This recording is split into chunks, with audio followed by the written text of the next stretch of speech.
बेयाव बयबो बाहागो लादों आरो बयबो गावनि साननाय हनायखौ माने बेयाव नुजाथि होदों जे बेनो फोरमान जे जोङो बर' हारि हिसाबै खौसेथिखौ लुगैयो, सान्थिखौ लुगैयो, रंजा बाजा थानो लुगैयो, बेजों बैजों नांलाय खमलायखौ जों लुगैया आरो बे बैसागो गोदान बोसोरनि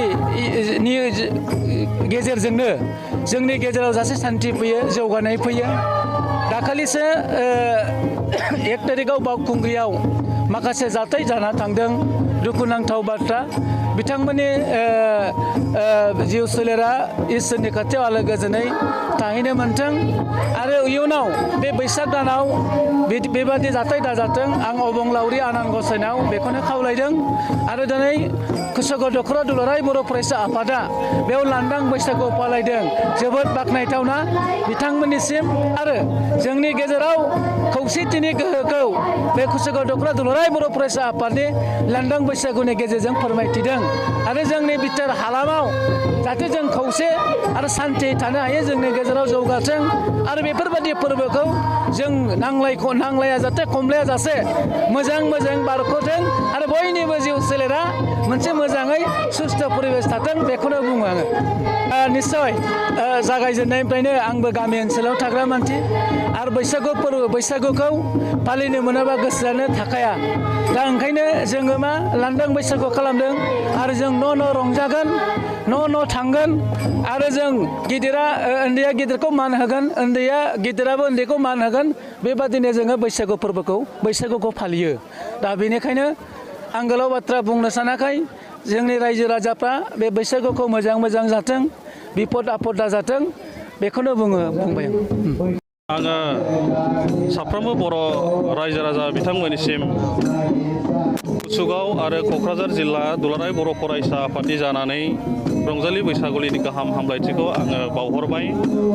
दिनै दख'रा बर' फरायसा आफादा बे बर'बादा गामियाव गेवलां बैसागुखौ फालिदों आरो बे गेवलां बैसागुआव आंखौ उइस होनो थाखाय दख'रा बर' फरायसा आफादनिफ्राय खावलायदों। आं जोबोद गोजोननाय मोनदों आरो बेनि गेजेरजों आं बेखौनो खावलायनोसो लुबैदों जे साफ्रोमबो बर' रायजो राजा आरो जोंनि साफ्रोमबो सानसुमैफोर दिनै साफ्रोमबोनि गेजेराव मोनसे अनलायनानै फैथों आरो जोंनि गेजेराव मोनसे बिसासा फैथों।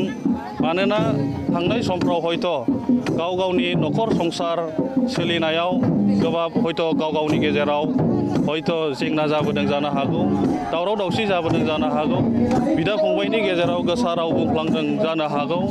बै गासै बाथ्राफोरखौ जाहाथे बावलायलायनानै गोदान बोसोरनिफ्राय जोङो साफ्रोमबोनि गेजेराव मोनसे अनलायनाय, जोंनि रायजो जानायाव मोनसे बिसास, जोंनि रायजो राजाफोरनि गेजेराव मोनसे मान होलायनाय बियो फैफिननो हागोन। आं बेखौ इसोरनि खाथियाव मिजिंथिदों आरो बिनि गेजेरजों आं मोनसे बाथ्राफोरखौ खावलायनानै थांनो लुबैदों जे दिनै बैसागुनि नामाव गोबां जोङो लोंनाय जानायनि गेजेरजों हयथ' जोंनि मोननो थाङै जोंनि जिउखौ हयथ' गोबाङानो फोजोबनानै लानो गोनां जादों लामा जाब्रथायनि गेजेरजों। दा बेखायनो बैसागुनि नामाव लोंनाय जानायजों लोगोसे बे गावनि जे लामा हान्थिनायखौ जाहाथे नोजोर बोयो, आं बेखौ साफ्रोमबो जोंनि रायजो राजाफोरनिसिम आं बेखौ खावलायदों।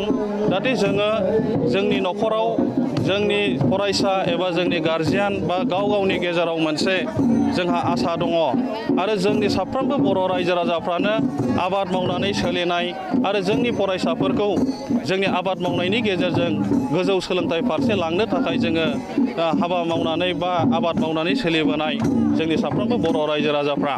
दा बेखायनो दिनैहाय थांनाय समखिनिफ्राव जोङो गोबां आबाद मावनानै हयथ' गोबाङानो साक्सेस जादों, हयथ' गोबाङानो साक्सेस जायाखै जानो हागौ।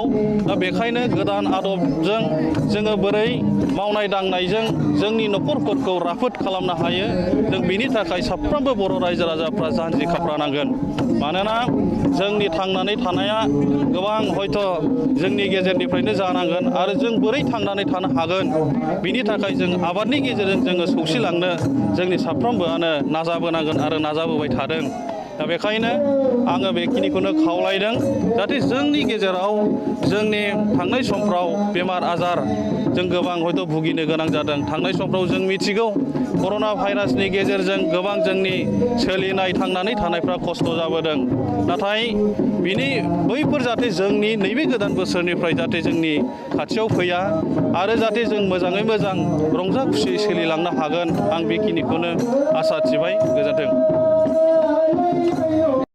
बैसागुआ बर' हारिनि मोनसे गोदोनिफ्रायनो माने फालिबोनाय मोनसे फोरबो बे फोरबोजों जोङो लोब्बा लाखिनानै जोंनि गोदान बोसोर फैनाय लोगो लोगो जाहाथे गोदान मिजिं लानानै जोंनि मेंग्लिनाय बानाय दुखु मोननाय खस्थ' मोननाय गासैबो बेखौ जोङो बावगारजोबनानै गोदान बोसोर फैनाय लोगो लोगो जे गोदान मिजिं लानानै जाहाथे जोंनि गेजेराव जोंनि जिउआव सुखु गोजोन फैयो आरो बयनिबो जिउआव जाहाथे सान्थि फैयो बेखौ लानानैनो जोङो रंजानायनि गेजेरजों जोङो बरायो आरो जोंनि थांनाय जेनाखि संग्राम बायदि रोखोमनि दुखु खस्थ' बेखौ आरो लोगोसे जोंनाव गावजों गाव माबा मोनसे एना एनि दङब्ला माबा मोनसे बोराबलायनाय दङब्ला आगोल समफोरनि खोथाफोरखौ लानानै दा बेखौ जोङो दिनैनि दिनावनो बावगारगोन आरो फैगासिनो थानाय समावहाय